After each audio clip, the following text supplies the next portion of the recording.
time gamers, my name is LeunameGames. Welcome back to LeunameGames. Today I'm going to teach you how to play the 2 to 4 player worker placement game Champions of Midgard by Ole Steiness and published by Gray Fox Games. In Champions of Midgard, the old Jarl of Midgard has just died, and Midgard is now having a pretty bad day. Trolls are now rampaging over town, Draugr are threatening nearby villages, and monsters are attacking all kinds of shipping out in the seas. But you can stop it. By placing workers in various locations, you're going to acquire warriors enough to defend the village, destroy the Draugr, and destroy the monsters in their homeland, all to gain enough glory to become the new Jarl. Let's get to the table, and let's see what's in the box. This is what the game looks like almost set up and ready to begin, and I say almost because there is a few things that I want to go over when setting it up, because there's quite a bit to do. The board here represents the town of Midgard, and everything in it that you need in order to protect it from these trolls and Draugr up here, ready to come in and destroy a lot of stuff, as well as these monsters down here who are ready to be taken out and earn glory for you. First things first, you're going to need to give each player a character. There's 5 characters included with the game, and each one has 3 bits of information that you need to know. First is this little circle up here. This is where you're going to put one of your colored discs on to let everyone know that this is your character. The second thing is this set of squares down here. This is going to represent how many warriors that you're able to store on your character. And the last thing is this little text up here. This represents your ability that you're going to have for the game. And each character's ability is different. For example, Guilford the Seaworthy lets you avoid paying from the merchant ship, or Ular the Berserker gets you an extra glory point when you get a 2-hit roll on dice. Dagrin the Destined lets you take 2 destiny cards and pick one. Asmundar the Pious lets you gain 2 glory when you spend a fate to reroll. And Savalanter the Swordsman gets you a bonus hit on dice when you're using swords. When setting up the players, you're also going to give them a certain amount of workers depending on how many players are in the game. For example, I'm setting up for a 4-player game, so they're going to have 3 workers each. You're also going to give each player a coin, which is the money that is for the game. You're also going to give them a favor token, which I'll explain later. You're going to give them a food and a wood, and you're going to give them a swordsman. There's 3 different types of warriors that are in the game, and they're all represented by dice.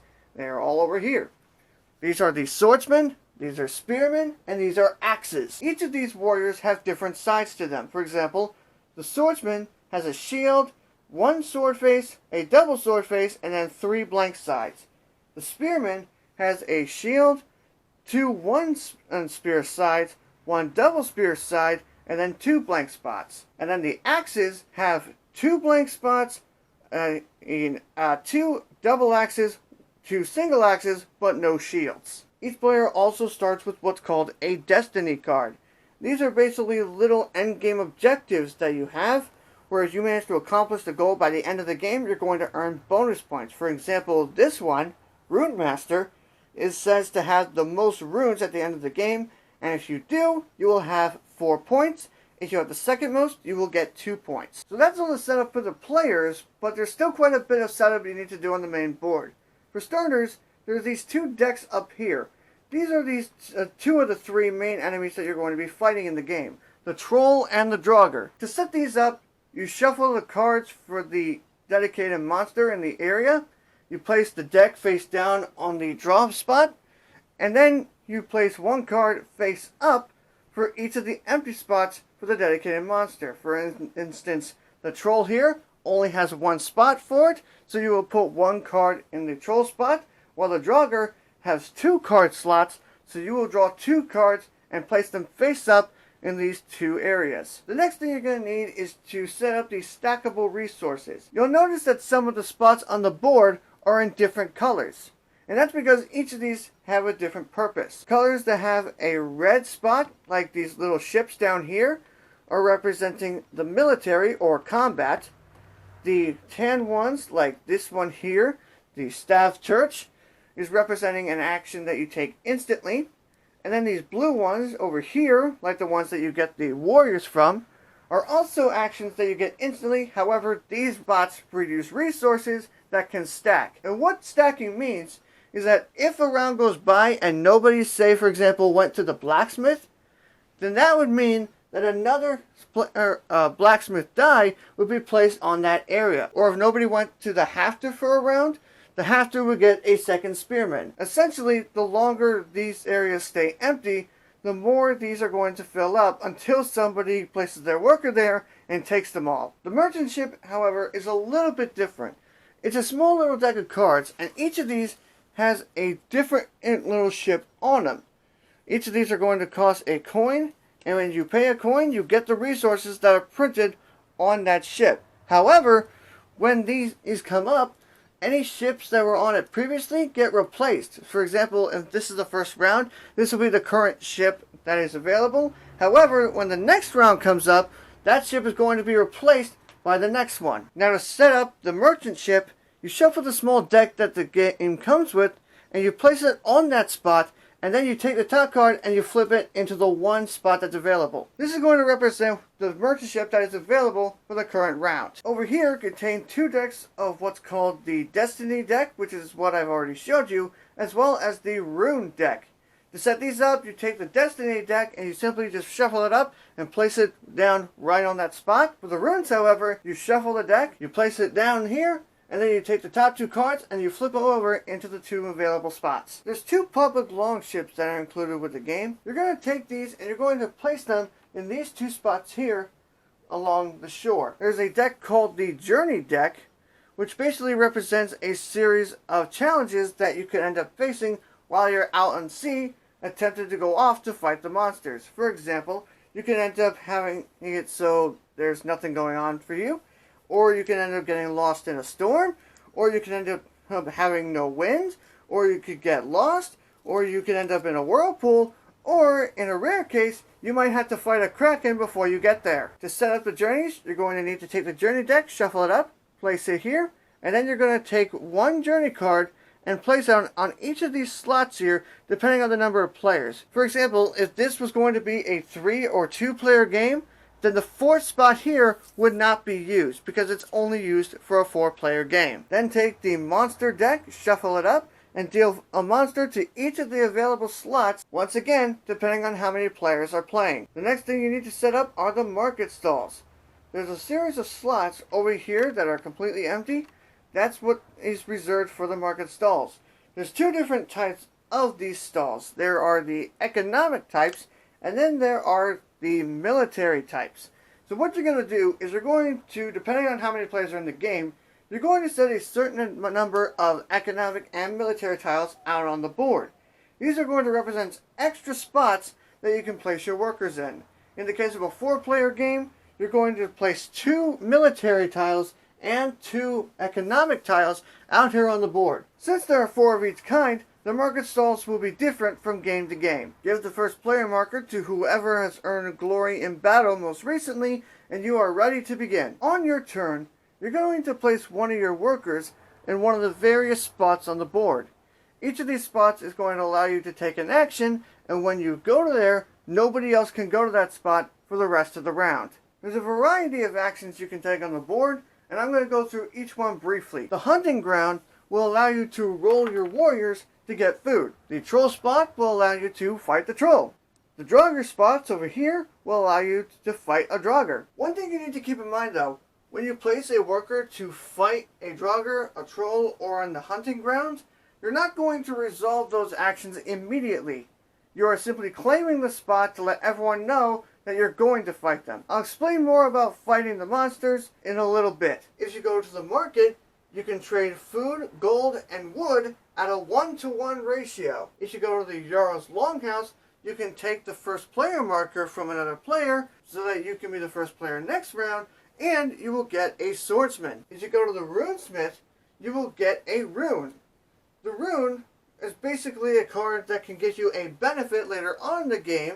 For example, this one, knowledge, will allow you to reveal all of the face down journey cards, or you can save it until the end of the game to earn extra glory points. For example, if I were to save knowledge until the end of the game, I would get 3 points because there's 3 glory marks on it. Now if you don't like either of the options that are there, you can instead choose to pay a wood to the bank, and you can take the top card of the rune deck instead. And it will give you a chance to earn more bonus points at the end of the game if you complete the challenge. Keep in mind, if you fail to complete the destiny cards, you don't lose any points for them. This is just a chance to earn bonus points at the end. But when you do go to the Sage's house, not only will you get a destiny card, you will also be allowed to look at one of the face down journey cards out here. This is the only way that you'll be allowed to look at the journey cards. If you go to the swordsmith,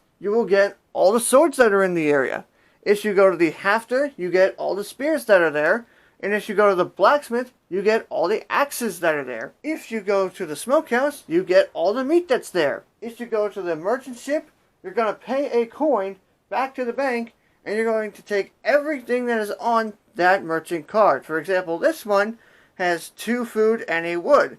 But in a later turn, you could go there to pay a coin for 3 food. Or you could pay a coin for 2 axes. Or maybe you could pay a coin for 3 swordsmen. Whatever. The worker huts will allow you to hire another worker. The first player who goes there to hire another worker has to pay 5 coins, and it will get cheaper with each player that goes there. The staff church will allow you to pay money and trade it in for favors. The shipwright will allow you to spend a certain amount of gold and wood to buy a boat that only you can use. There are 4 different boats that come with the game, each one varying in different capacities and also has a different cost down here.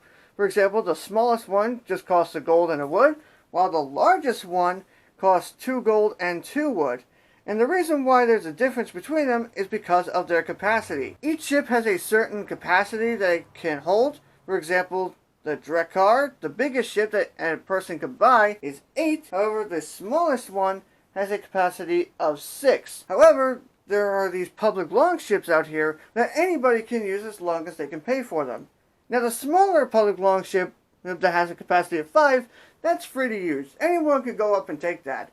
However, the one that has the 10 capacity, you're going to need to spend a coin in order to use it. I waited to talk about the market stalls until last, because like I said, there is a variety of them, and each of them are going to provide different benefits depending on which ones come out. In the case of this game that I have here, the Wealthy Stranger has come out, which will give you 2 gold if you go there. The Amunji has come out, which will let you trade 1 meat for a favor up to 3 times. The John's Viking has come out, which will allow you to spend 2 gold to get a swordsman and an axeman. And the Raiders have come out, which will allow you to trade a wood for 2 spearmen. The Folk Warriors will allow you to turn a wood into 2 swordsmen. The Variags will allow you to turn a gold into a swordsman and a spearman. The Generous Merchant will give you a wood and a meat.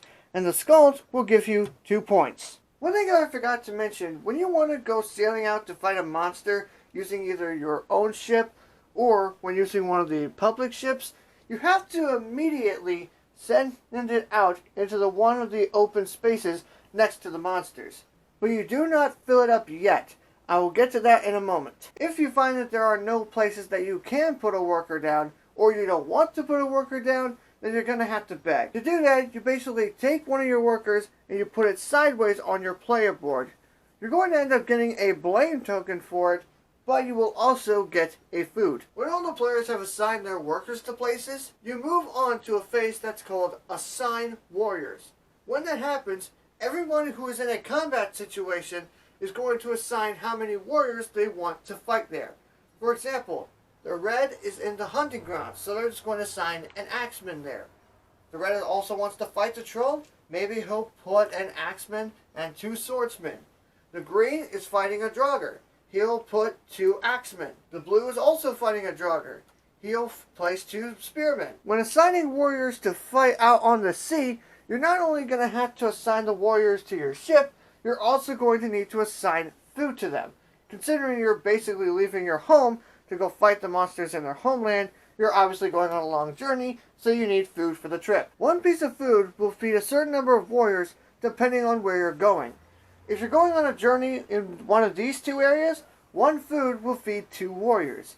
But if you're going on a journey in one of these 2 areas, one food will feed only one warrior. Another thing to keep in mind is that it doesn't matter how much you fill up your ships with warriors or food, as long as you do not exceed the capacity of the ship.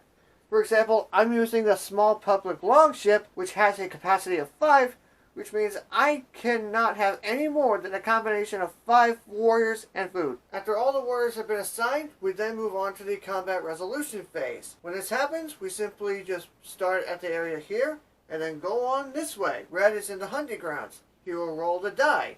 And for every hit marker that's rolled, the player will gain 1 food. So the red player has rolled 1 hit, so he will gain 1 food. It's Red's turn again. He is trying to fight off the troll, so he will take all the dice that he's assigned to the troll, and he will roll them. And in this case, he has scored no hits. The troll will then mark its damage to the player. In this case, the troll does 1 damage, so Red is now forced to lose 1 warrior. If the fight ends and neither side has managed to defeat each other, then you will go for another round. If a player has managed to damage a monster but not defeat it, he will put as many wound tokens on the monster as he put the damage on. But Red didn't damage the monster this time, so he won't do that. He will roll all the dice he has left. This time, he scored 2 hits on him. But the troll needs 3 hits to defeat, so he will put 2 markers on him, and the troll will defeat one of his warriors. The Red now goes again. He has 1 warrior left. He rolls, and he scored nothing. Now in a case like this, you do have one more option. And this is where the favor tokens that you've collected will come in handy. Because if you have favor tokens left in your hand, you can spend one of these, return it to the bank, and re-roll any number of dice that you like. So for example, I'm going to use this favor token, and I will re-roll my Axeman. And now I've gotten the final hit that I needed to defeat the troll. The troll will defeat my last warrior, but the troll is also defeated. When a player defeats a troll, a couple of things will happen. He will first score the amount of points that are on the bottom left corner. For example, the red player has just scored 4 points for defeating this troll. The player who defeats the troll will also have an opportunity to get rid of one of the blame tokens that are on him, if he has any that are on him, and give a blame token to someone else. He will also be awarded with a piece of wood. So now it's green player's turn, and he is fighting this Draugr. He will take his axes and he will roll them. He has scored 1 hit on the Draugr, so he will place a wound marker on him. The Draugr will take out one of his warriors because he has a strength of 1, and the green player will roll again. He has missed, and he has decided not to use his favor, and so the Draugr will defeat his last warrior. If a combat phase ends and you have not defeated the monster, but you have no warriors left, then you have lost the fight. You will not collect any of the rewards that are on the monster you were trying to defeat, and if there are any wound tokens on the monster, or Draugr for that rather, then you would remove them. So now it's Blue's turn. Blue will take his dice and he will roll them, and he will do 1 hit to this Draugr.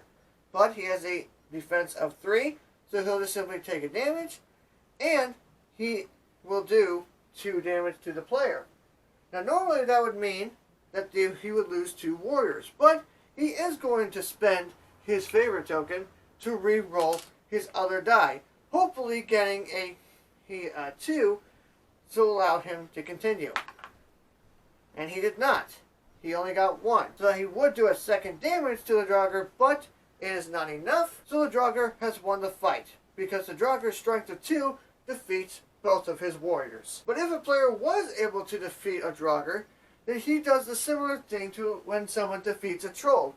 He will get the rewards printed on the bottom of the card, which are 6 glory in the case of this Draugr, but instead of being able to lose blame and assign blame to others and getting wood, he will get gold for defeating Draugrs. So now it's Yellow's turn, and he's heading out onto the ocean to try and fight this Himthurs. But before he can go out and fight it, he has to resolve this journey card.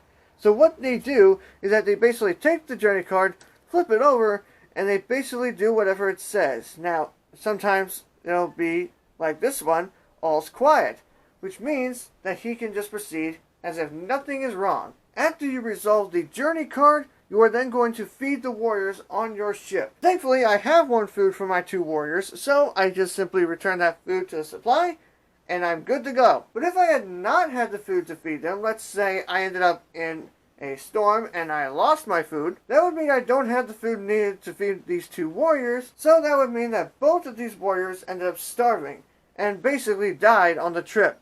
So the warriors would then be returned to the supply. But let's say instead of that, I decided to send 3 warriors on this journey instead of just 2. But I only had 1 food on the ship. If that's the case, I would still be 1 food short, so that means one of my warriors would starve. But in the case of this example, I had just enough food to feed my warriors, so I'd simply spend the food and nothing happens. Once that happens, I then take all the dice that I have left and I will roll them attempting to defeat the monster.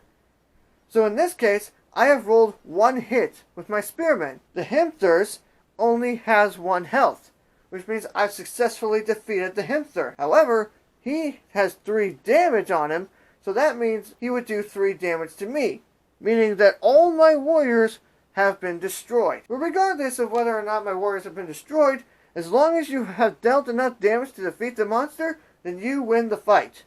You claim the monster as your victim, you win the amount of points that are on the monster, in this case he scores 11, and you will get a favor token. Once all the combat is finished, the round is over, and we will reset for the next round. Every player will remove their workers from the board. Next, you will replace the monster spaces at the top of the board. If the space that contained the troll was empty, you will simply take the top card and flip it over to take up the spot. But if the round ends and there was a troll still here, then you would discard that troll and every player will get a blame token. Then you would draw a new troll to replace it. Next, you would replace the Draugr. For any empty spaces in the Draugr spaces, you would just simply draw a new card, flip it over to replace them. If there were undefeated Draugr in the spaces, like these 2 here, you would simply discard them, and you'll basically draw new cards from the top of the Draugr deck to replace them. If at the end of the round someone had gone to the runesmith and taken one of the face-up runes, you will simply draw a new rune and place it into the open slot to replace it. If at the end of the round nobody had gone to the rune and there are no runes missing, then simply nothing would happen. The spots on the board that have a blue banner on their names will always have their resources replaced whether or not a player has gone there during the round. When it comes to replacing the merchant ship, you will draw out the top card of the merchant ship deck and you will place that over the old ship. This will be the new merchant ship that will be available for this round. Any ships used out on the sea will be immediately returned to their owners if they use their own ship, or returned to the ports if they had used the public ships. If there's any empty journey spaces, you will draw a new journey card, place it face down in that area. You don't have to do anything for the remaining journey. If at the end of a round there were no journeys missing, then you will do nothing. A similar thing applies to the monsters. If there are any monsters missing at the end of a round, you simply draw the top card to replace them. However, in the case of monsters, any monsters that were there by the end of the round, these 3 here, will get a coin placed on all 3 of these new monsters. If a player defeats a monster that has coins on it, the player will get the coins in addition to the points and the favor token. Move the round marker up here to the next position, and you are ready to begin the next round. At the end of the 8th round, the game is over, and you will determine the final scores. Any destiny cards that you've managed to obtain the condition for, whether it's the most of or second most of whatever the condition is, you will score bonus points for them. Keep in mind, you will only score bonus points for your own destinies. You cannot score points from your opponent's destinies. You'll also score points for defeating sets of monsters. For every set of 1 red, yellow, and blue that you've defeated, you will score an additional 5 points, and this can be repeated. Any runes that you have managed to keep until the end of the game will score you points for all the glory marks that are on the runes that you have kept.